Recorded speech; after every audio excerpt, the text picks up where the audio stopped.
Welcome back to the Professor's Lab. I'm Professor V, and this is round two of our league tournament that happened at Die Hard Games on March 27th, 2025. If you didn't know, Die Hard League happens every Thursday at 6 p.m. Central, featuring casual and tournament play of whatever format everyone wants. League Challenge, April 24th at 6 p.m. Central at Die Hard Games. Go see more info in this video's description and check out Pokemon's event locator for premiere and other events at the shop, such as league challenges, league cups, pre-releases, and more. Please hit that like button right quick, subscribe to this channel, ring the bell for notifications, say what you need to say in the comments, and all that other good free stuff. But anyways, let's research this game. On the left, Archaludon. On the right, Charizard. Looks like our Charizard player on the right is going first, starting that baby Cleffa in the active spot. I think they're going first, or maybe that was a mulligan. Yeah, excuse me. So the draw on the right was a mulligan taken by the Charizard player, and it is actually our Dialga player on the left that's going first. Excuse me.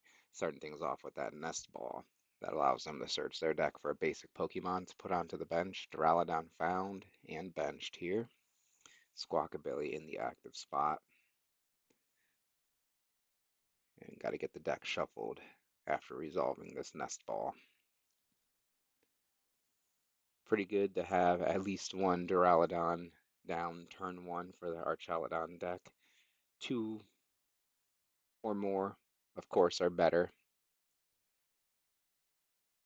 So going to go for Squawk and Seize. Squawkabilly EX's ability. You can only use it on the first turn. When you do, discard your hand and draw 6 fresh new cards. We got the Carmine in hand too, and another Duraludon found and put onto the bench. As our player examines their discard pile to better inform their next decision of benching this Pheasantipity EX. Night Stretcher brings back a basic Pokemon or basic energy to the hand. Relicanth brought back to the hand here. That will be put onto the bench. Relicanth, of course, is a Pokemon of interest here in this Archaludon deck with the Memory Dive ability. Each of your evolved Pokemon can use any attack from its previous evolutions, allowing the Archaludon to use the Duraludon's attacks. Next is Carmine. As a supporter for turn, discard your hand and draw 5 cards. You can play that supporter on your first turn going first. That Carmine does say special supporter here, drawing 5 fresh new cards on the player's first turn going first. What a world we live in now. As they bench this Scyther to be evolved into Scizor later, potentially. Nothing else to play in the hand for now. Pretty good turn one, I'd say, as they pass things over to our Charizard player on the right, starting off with that Battle VIP. I'm just kidding.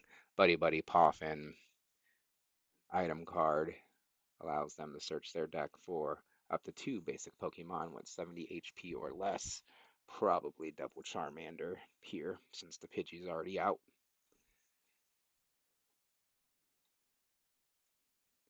Those Charmander eat up those Poffins as the player checks out their hand, puts a Pheasantipity EX on the bench, attaches a fire energy to the active Cleffa, as well as that technical machine evolution, giving it access to the evolution attack if the player chooses to do so. Okay, and it looks like they are going for the evolution attack. That technical machine gives that Pokemon it's attached to access to. You pick 2 Pokemon on your bench and you evolve them. Search your deck for the Pokemon that they evolve into and evolve them. Your turn's over and the TM evolution gets discarded, of course. Pidgeotto and Charmeleon he evolved here with the evolution attack. Okay, they are into play. And now play continues on our left-hand side, on our Chaladon side. This may even be a full post-rotation battle here in the pre-rotation standard format tournament. Our players getting ready to go as our Archaludon player on the left tries to decide the next best move. And as long as they're three, um, no, actually, they got to get tricky here. I wonder how many energy are in the discard pile. Are there three? I feel like there are. But our Archaludon player can put things together here if they see the lines. Playing that Night Stretcher to bring back a basic energy or Pokemon to the hand. That item card does. I couldn't quite see how many energy were in there. So Night Stretcher brings back one basic metal that gets attached to the active Squawk ability just to pay for retreat into the Duraludon. Okay, we could have attacked with Duraludon as it has its first attack. Hammer in, one metal energy does 30 damage. That Cleffa has only 30 HP, but we're deciding to evolve to the Archaludon, give that Duraludon more HP, as the Archaludon has 300 HP. Then the Relicanth on the bench has, with its Memory Dive ability in effect, allows the Archaludon to use the Duraludon's Hammer and attack for 30 to KO the Cleffa. Of course, when the Archaludon EX evolved, its Assemble Alloy ability kicked in. When you evolve it, you can accelerate up to 2 basic metal energy cards from your discard pile to your metal Pokemon in any way you like. Of course, they both get attached to the active. Then the Archaludon, thanks to Relicanth's Memory Dive, used the Hammer and attack to KO the opposing Cleffa. That was a mouthful there, as our player on the right promotes Pidgeotto and starts their next turn. Can they start swinging with Charizard EX this turn?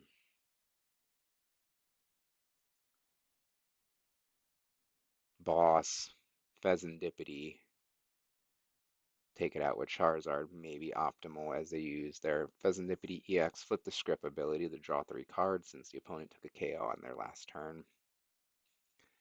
Adding more resources to the hand to give themselves more options to try to put together the optimal play. Oh, there's that reset stamp in hand too, and they go for it. Pink Ace Spec card, reset stamp. You can play it if your opponent took a KO on their last turn. If you play it, both players shuffle their hands into their deck, and then the reset stamp player gets to draw 5 from the top of the deck, and the opponent gets only 2. That's unfair, right? Better be with a card called Unfair Stamp. Both of our players getting shuffled up here. Let's see what the luck of the draw has for them. Remember, 5 cards for our Charizard player on the right, 2 for our Archaludon player on the left. So Charizard player eyes up their hand, and they can play an Iono, but they'd rather stick their opponent with just 2 cards to start the turn, 3 I guess with the draw, but as few cards as they can. Next, Nest Ball. Nope, taking that back to play the Buddy Buddy Poffin instead, excuse them. To search their deck for up to 2 basic Pokemon with 70 HP or less to put onto the last 2 bench spots if they want to fill it up. Dewskull being found now.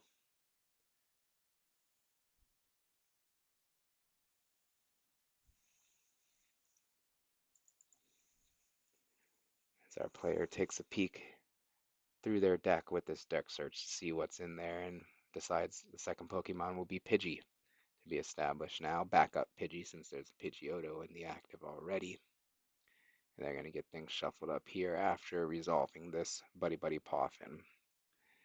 I didn't see what else exactly was going on in the hand. I know they have an Iono. If they want to keep digging, they give their opponent more than 2 cards, but you can't stunt your own growth trying to stunt others. So Iono is a supporter for turn.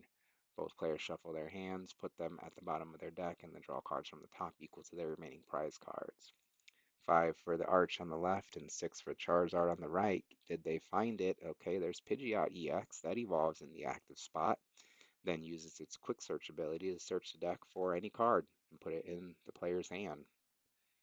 As long as they have one of the pieces in hand, they've got a Charizard here if they want.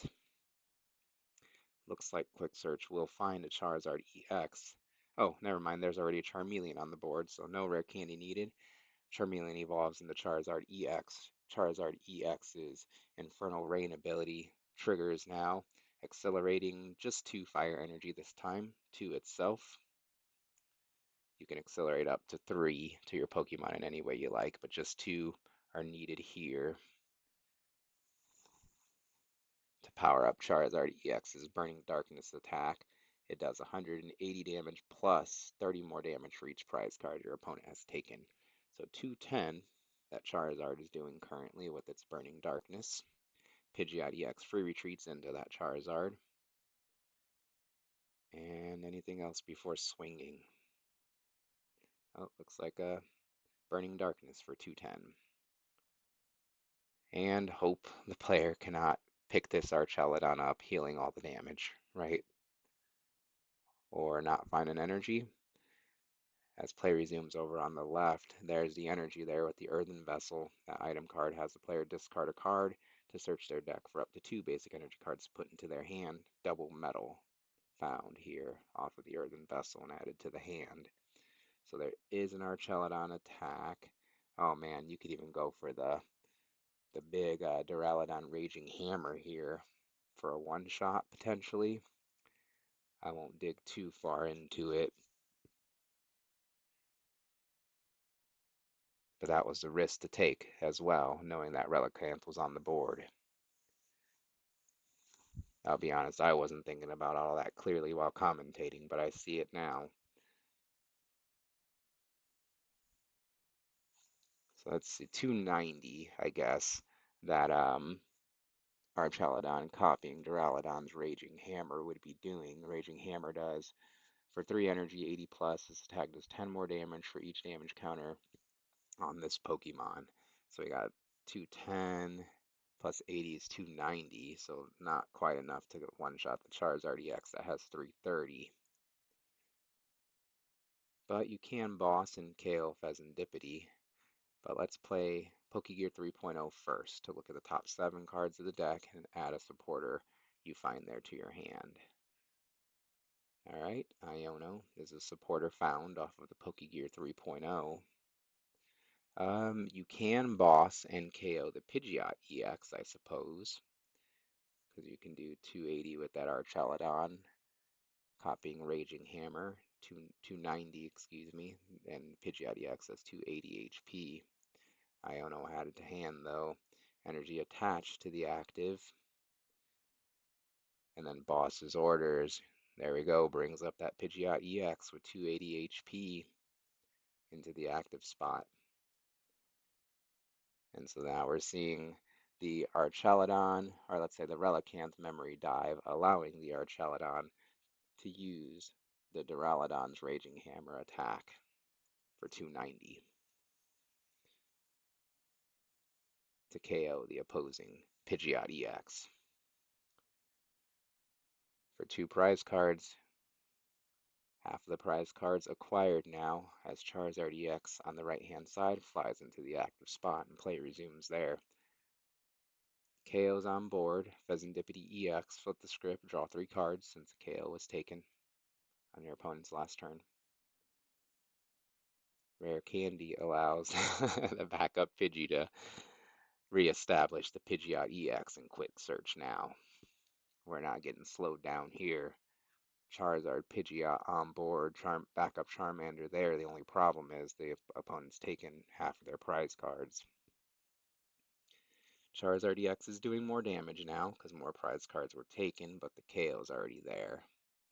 So now Ultra Ball discards 2 cards in order to search the deck for a Pokemon card, basic or evolution. We're going to find that Dusknoir. Okay. Next, Pidgeot EX uses its quick search ability to search the deck for any card to add to the hand. Looks like they're really wanting to go for this Dusknoir play, finding rare candy, evolving directly into the Dusknoir. Curse Blast is online to take out the Relicanth. Okay, so this is interest. This is a fork in the road here for our player. They're taking the more aggressive route. The Dusknoir has the Curse Blast ability, of course, that if it knocks itself out, the opponent will get a prize, but then you get to place 13 damage counters on your opponent's board on one of your opponent's Pokemon. The issue here is your opponent will go down to 2 prize cards, and then they would just need Archaludon Energy Boss's Orders to win the game on by taking out this Pheasantipity EX, for example. Um, with a Pheasantipity EX draw, flip the script as well. So it's definitely a risk, calculated risk, I suppose, but definitely opening up a game for the opponent next turn. They are forcing their opponent to have it, and they are removing the Relicanth from play, so no Relicanth shenanigans. So we'll see how things shake out for our player here. Just letting you guys know of things to consider the decision-making process here in the Pokemon trading card game. Anyways, Dusknoir used Curse Blast to knock itself out to put 13 damage counters on that Relicanth, knocking it out. Prize card taken on both sides with that interaction there, leaving the opponent with just 2 prize cards remaining. He'll go down to 3 here. So in a way, catching up, kind of controlling your opponent's board. I wonder how many Night Stretcher the opponent's played. I guess yeah, you weren't too scared about Relicanth shenanigans on that next turn. But either way, Charizard EX takes the KO on the opposing Archaludon for 2 prize cards. Duraludon stomps into the active spot on the left. Can our player put together the 3-card combo? Attach an energy to the active, evolve into Archaludon. Archaludon accelerates 2 energy to itself with that evolution from the discard pile, and then Boss's Orders is in hand to bring up the Pheasantipity EX to the active spot with 210 HP. Archaludon EX does 220 to KO the Pheasantipity EX for the last 2 prize cards of the game. What do you think of this video and the commentary? Please leave feedback in the comments. Like this video, subscribe to this channel. Thank you for watching. Thank you to our players for letting their game be captured so we could all learn and enjoy. And I'll see you next time in the Professor's Lab.